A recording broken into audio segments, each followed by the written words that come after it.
bonde passa cheio de pernas. Pernas brancas, pretas, amarelas.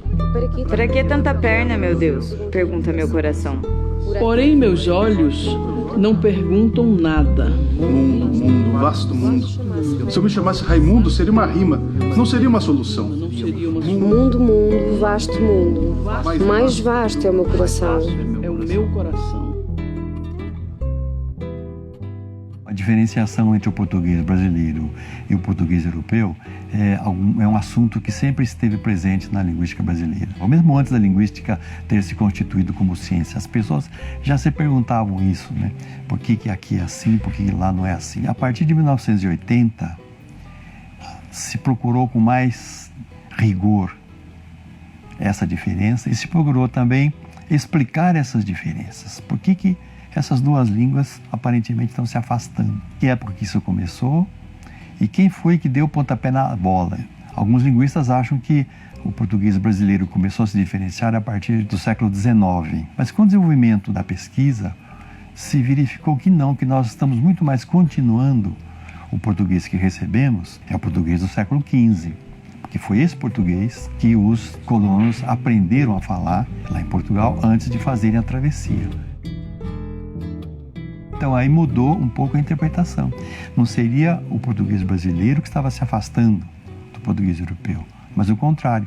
Em algum momento o português europeu se afastou do ritmo que ele vinha tomando, e hoje se sabe que isso foi no século XVIII, enquanto que o português brasileiro deu continuidade, claro que com algumas alterações, àquela gramática e aquele vocabulário recebidos quando começou a colonização portuguesa aqui no Brasil. E disso há depoimentos de gramáticos do século XVI, como Fernão de Oliveira, no momento em que ele tenta descrever por palavras como os portugueses falavam. Ele dizia: os portugueses falam como pessoas de muito siso, quer dizer, de muito juízo, falam lentamente. Ora, isso não acontece mais no português europeu. A fala é bem mais rápida e há medições precisas sobre isso, feitas pelos foneticistas. E por ser rápida, ao longo de uma fala, você vai retirando certos elementos da palavra. Mas eu mesmo tenho uma experiência que eu costumo lembrar para os meus alunos. A primeira vez que eu fui a Portugal foi em 1962. A palavra telefone, que tem 4 sílabas aqui no Brasil, continua com as 4 sílabas. Lá era falada com 2 sílabas, telefone. Bom, depois, já agora há coisa de 5 anos, e eu notei que eles tinham diminuído de novo essa palavra, estavam falando phone. Hoje tem alguma convicção de que isso aconteceu no século XVIII. Eles aceleraram o ritmo da execução, então as palavras ficaram mais curtas, e é a coisa que mais um brasileiro nota quando fala com português. Outra característica muito interessante do português brasileiro, e eu preciso tomar cuidado para falar sobre isso, porque quando a gente fala, eu vou falar sobre o gerúndio. Quando a gente fala sobre o gerúndio hoje em dia, a gente já pensa naquela forma do telemarketing: eu vou estar transferindo a sua ligação. Essa discussão é muito mais antiga. A gente sabe que em português europeu, eles usam a estrutura com infinitivo. Ela está a cantar, ela está a falar, ela está a trabalhar. E a gente se pergunta: nossa, mas por que nós desenvolvemos essa estrutura com o gerúndio, com a perífrase? E na verdade, a resposta é ao contrário. Os portugueses é que caminharam numa direção em que eles abandonaram a estrutura com a perífrase, estou cantando, estou falando, estou andando, e desenvolveram uma nova forma com o infinitivo. O gerúndio sempre foi muito usado na língua portuguesa, até no período arcaico do português, no período clássico muito. Se a gente lê os Lusíadas, a gente vai encontrar muitas formas de gerúndio. Então, para eles, essa forma do estou a falar, estou a cantar, é uma inovação. E no nosso caso, é uma permanência. Aqui é um presentinho que nós trouxemos para a senhora. E nós pedimos para a senhora não reparar, não, que nós não podemos comprar outro melhor. Ah, muito obrigada. É o primeiro presente que estou recebendo. Entre, faz favor. Nós não podemos dizer já que português brasileiro é uma língua completamente autônoma do português europeu, mas nós estamos numa rota de diferenciação do português europeu muito grande, o que nos define já como um povo que tem uma identidade linguística muito bem sedimentada. Os alemães, por exemplo, têm manuais de ensino de português brasileiro que eles chamam de brasileiro, brasilianos. A gente diz que o português brasileiro é uma soma de vários falares do português europeu em diferentes épocas. E, claro, a partir do final do século XIX, com a chegada de outros imigrantes, a língua portuguesa foi tomando no Brasil uma forma muito particular. A língua portuguesa no Brasil é uma mescla de vários falares de vários povos, inclusive dos falares dos índios e dos africanos. Uai, você não sabe?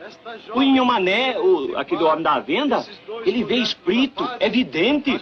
Eu já vi falar isso mesmo. E agora, mesmo, ele estava ali falando com a viúva do Bernardinho. A coitada agarrou a tremer, despencou a chorar e saiu correndo para dentro da casa. Cruz, credo, sartei de banda.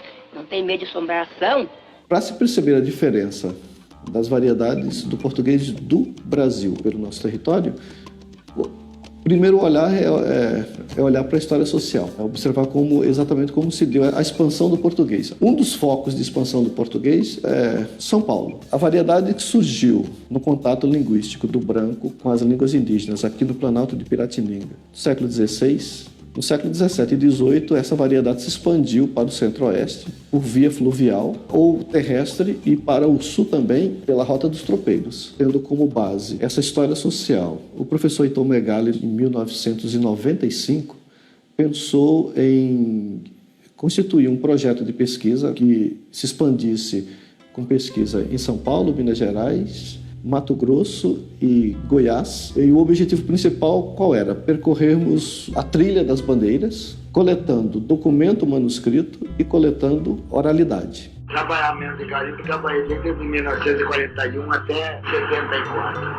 Então eu não troco minha vida de empregado por garimpeiro hoje em dia. Arrependo de ter perdido meu tempo por lá. Mas foi experiência. No carro tem o cocão, tem o chumaço, tem o rodeiro, tem a mesa, tem o sueiro, tem a esteira. Antigamente era tudo mais diferente. As coisas velhas acabando tudo.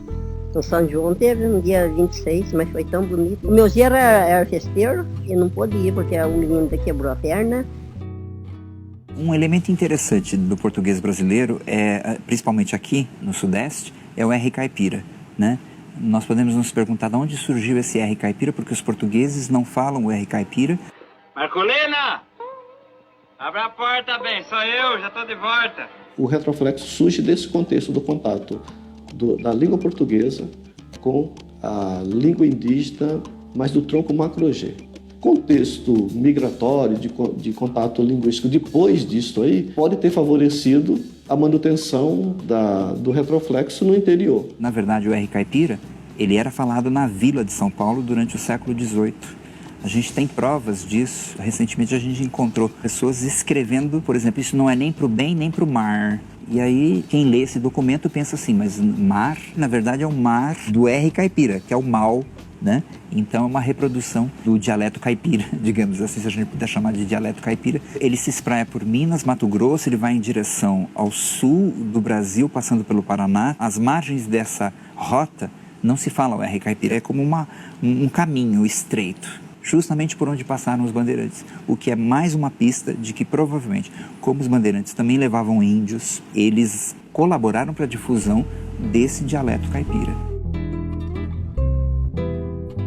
Nos últimos 30 anos, nós nos perguntamos como que nós podemos reconstituir a história da língua portuguesa no Brasil. Ao longo dessas últimas décadas, foram sendo criados grupos de pesquisa que se preocupam em descobrir provas textuais que possam atestar as modificações pelas quais o português brasileiro foi passando. É o que está acontecendo agora com esse projeto que chamamos de Projeto Caipira, que é a história do português de São Paulo, e num sentido mais amplo a história do português brasileiro, porque do projeto inicial de São Paulo surgiu um projeto nacional.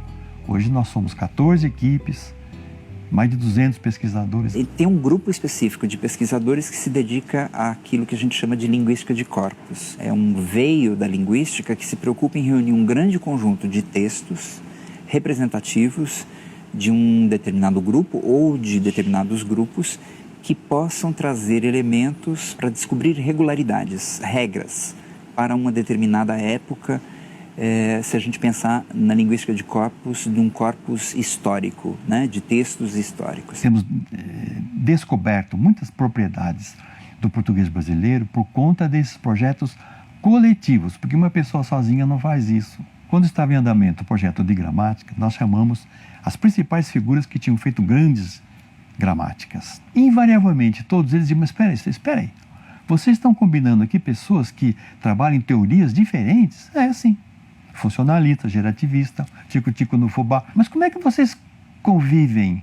Porque isso no resto do mundo não há convivência com pessoas que trabalham dentro de teorias diferentes, o Galinho falou, pois é. Nós brasileiros temos essa facilidade. Resultado, houve muita troca de conhecimento entre as pessoas e o resultado do trabalho foi mais rico do que se fosse inteirinho orientado para uma teoria só. Então isso está acontecendo aqui no Brasil. A linguística brasileira tem essa característica.